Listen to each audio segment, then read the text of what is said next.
Hello there, you requested it, and here it is, a comprehensive guide to learning your first pull-up.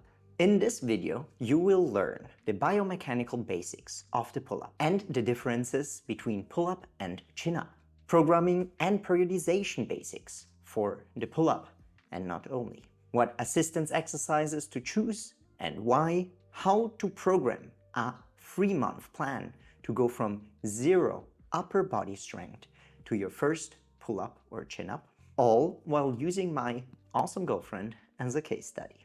And lastly, common misconceptions and mistakes, as well as a follow-along plan for you, which you will find as a template in our Trainlog app. You will be able to try it out for free for 2 weeks. If you're here for the first time, my name is Dennis. I have a master's degree in pharmaceutical sciences. I've been a Calis athlete for 12 years and have been coaching calisthenics athletes full-time under the banner of Calisthenics for the last 6 years. I have coached lots of firsts and countless 70 to 80 plus pull-ups. Without losing further time, grab a coffee and let's get started. Part 1. Biomechanics and Functional Anatomy. Differences between the chin-up and the pull-up.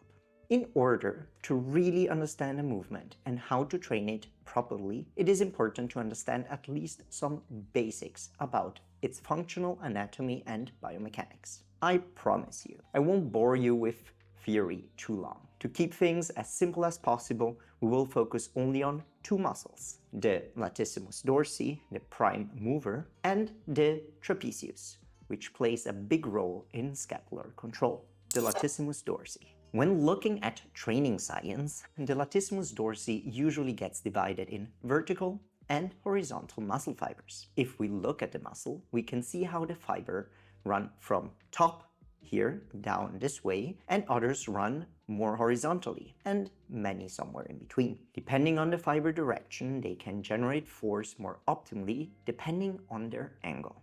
Knowing this, we can see that in a pull-up, the bottom portion of the movement will primarily involve the vertical lat fibers, while as soon as our humerus reaches a 90-degree angle, the horizontal pulling fibers will be at a more optimal angle to produce force, especially in a pull-up, where the elbows move more in the frontal plane compared to a chin-up. The closing of a pull-up is usually done by further opening the chest to the bar, further engaging the horizontal lat fibers, and bringing the shoulder blades naturally together. This is the same movement we experience when using a lat pull-down and bringing our chest back and pulling towards our sternum. And this movement grows what in bodybuilding is known as back thickness. Chin-up is performed with a supinated grip, which automatically leads to keeping the elbow more in the front, so in the sagittal plane. Looking at it from the side, the elbow will perform a half moon motion, so actually a shoulder extension. This is true for most realistic pull-ups as well, since we don't want to keep our elbows completely to the side there either, but for sure, it's less pronounced. Here, the horizontal lat fibers will work less. When closing the movement, I won't pull the fibers towards the spine, and my arm flexors, biceps, will help me more with that portion of the movement. The elbows will instead go down alongside the body and not to the side and back. In chin-ups or pull-ups, with elbows rather in front of the body and a more narrow grip, the focus is on the vertical fibers.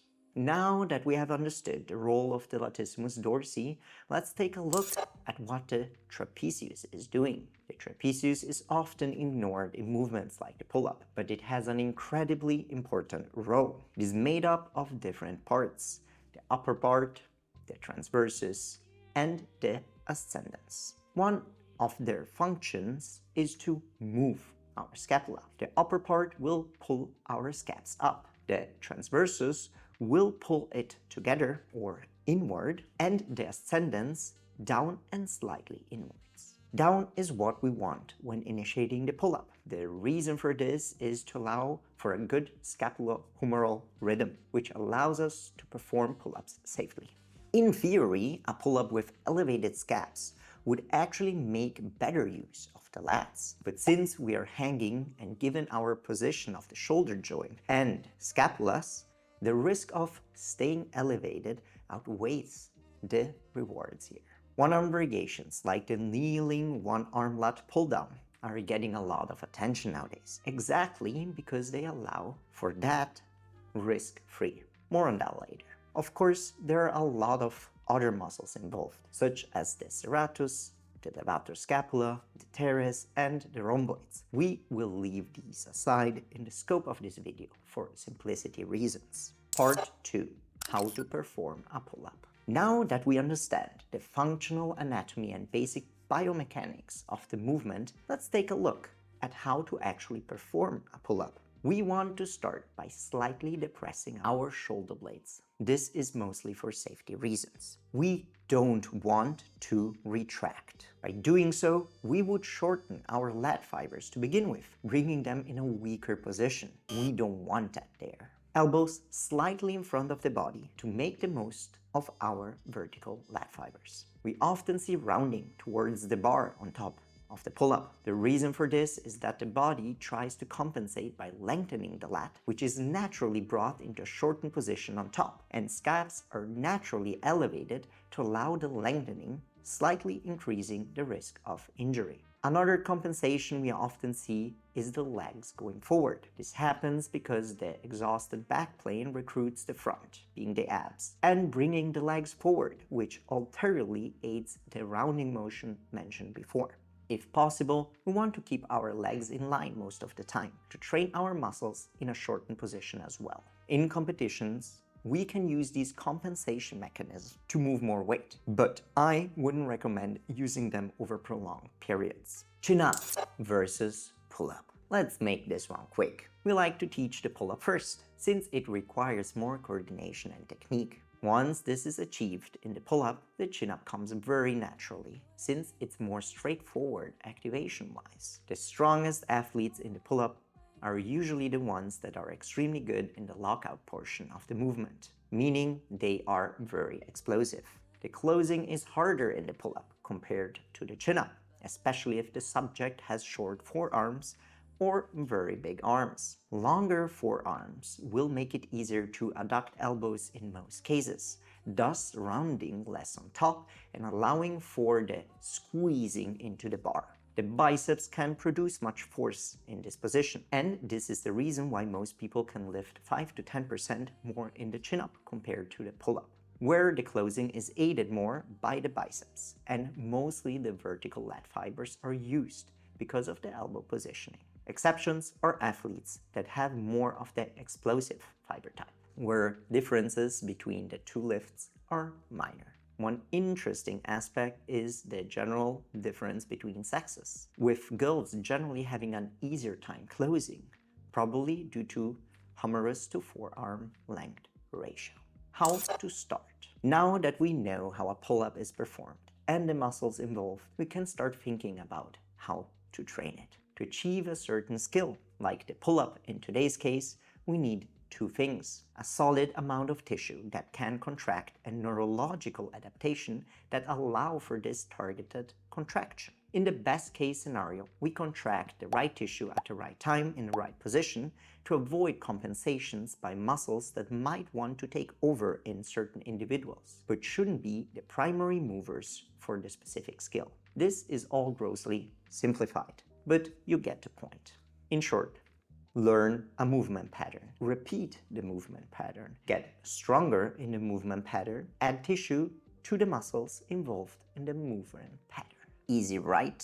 Yes and no. What needs to be added here is how to program these movement patterns. The dark magic of periodization. Let's break it down. The main movers for the pull-up are the back muscles, decimus dorsi, rhomboids, and so on.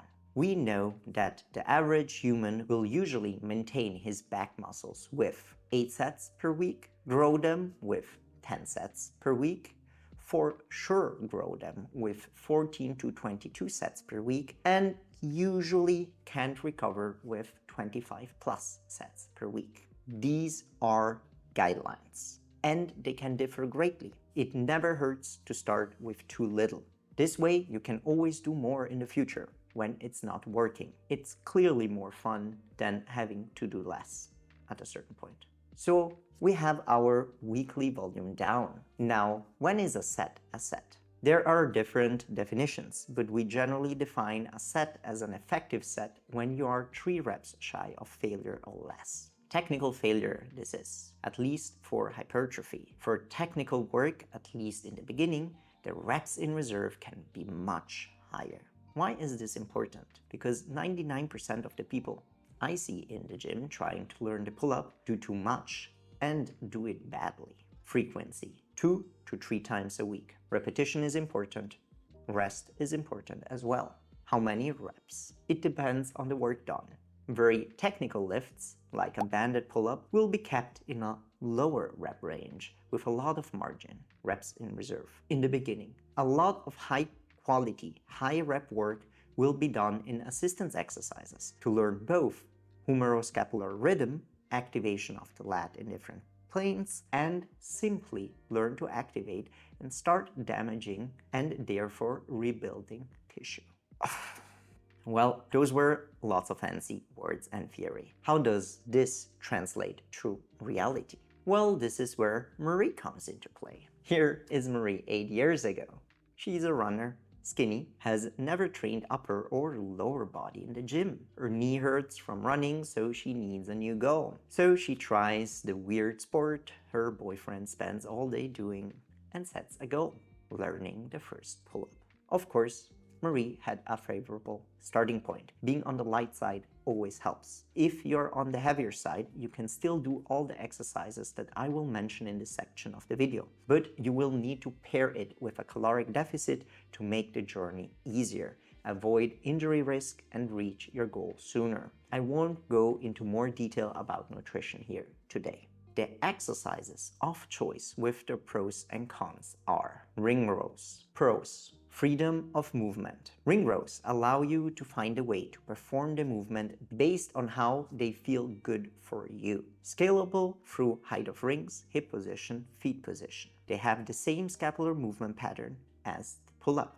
Cons: ring rows hit more the horizontal lat fibers, rhomboids and trapezius. They have a different shoulder angle, they have a different elbow position, and while they are scalable through height, hip and feet, it's never as objective as a lat machine. The lat machine. Pros: very similar movement pattern to the pull-up if performed correctly.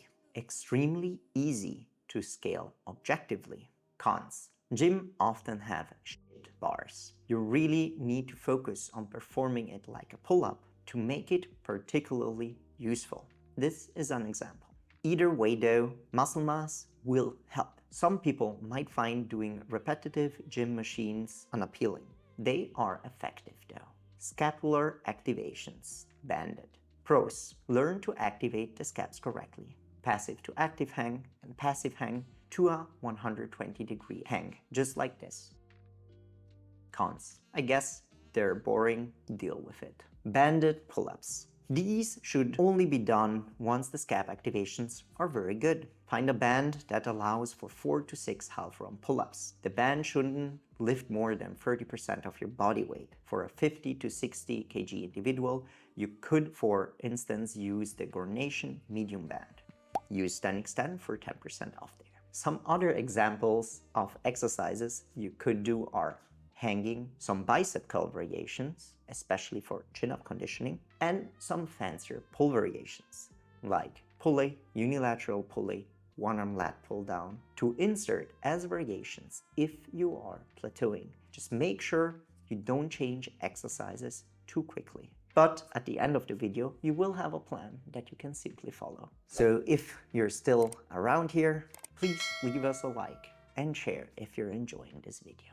Eccentrics. If you have been following us for a while, I've become known for hating eccentrics. I truly don't. Eccentrics can be an extremely useful tool if used correctly. Pros: they're very specific. Cons: they're often used too early when we're not ready for them. Now we have everything we need.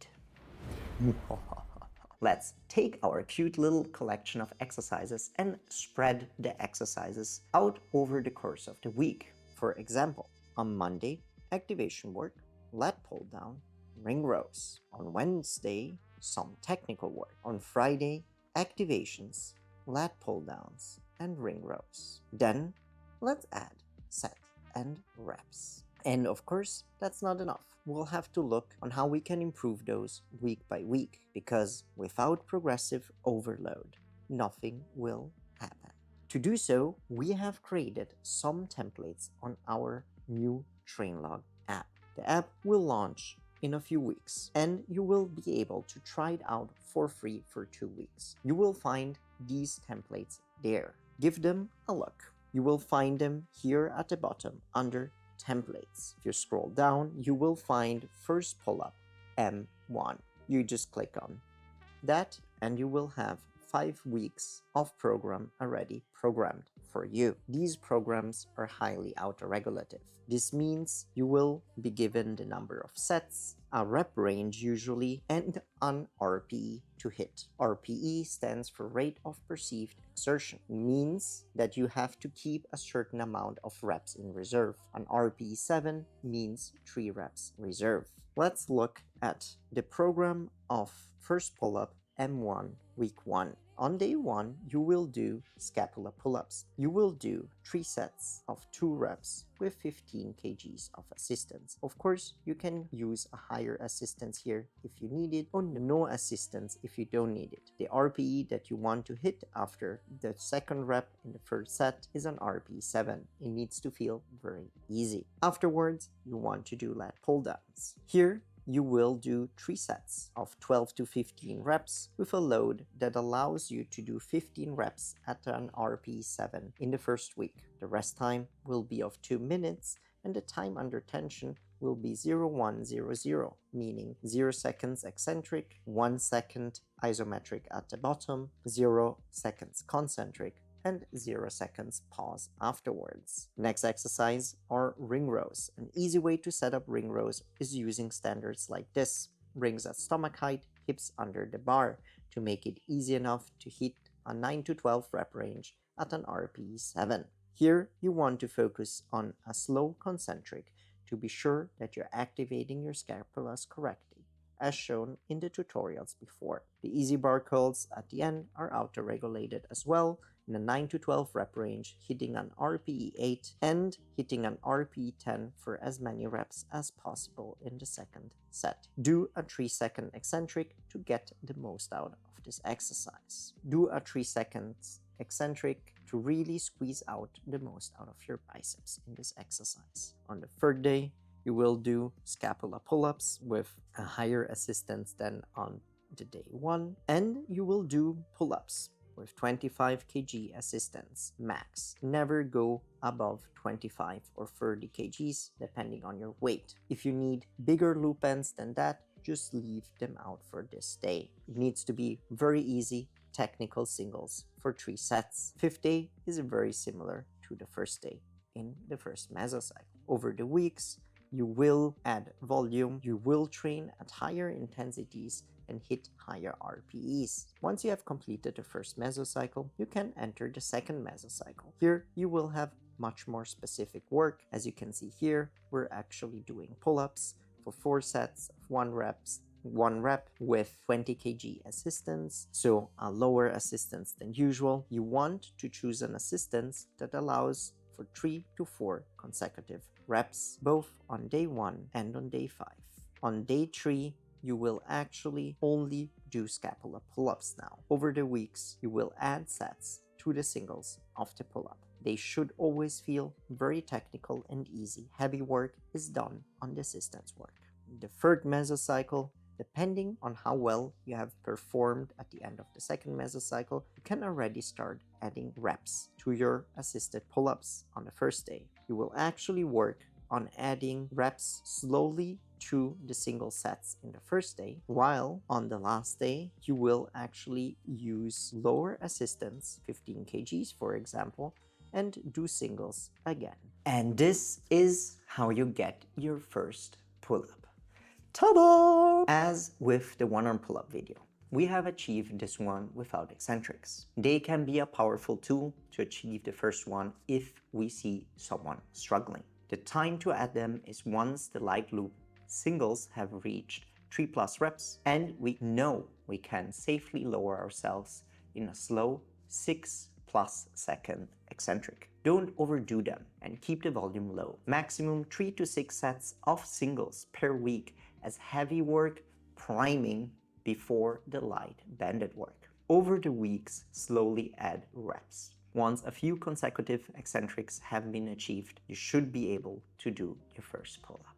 Now you have your first pull-up. Congrats! How to get more? How to achieve weighted pull-ups? How to achieve a 100 kg pull-up like Jamal here? Well, let me know if you want to know. Comment below and the next case study might just explain that. See you next time.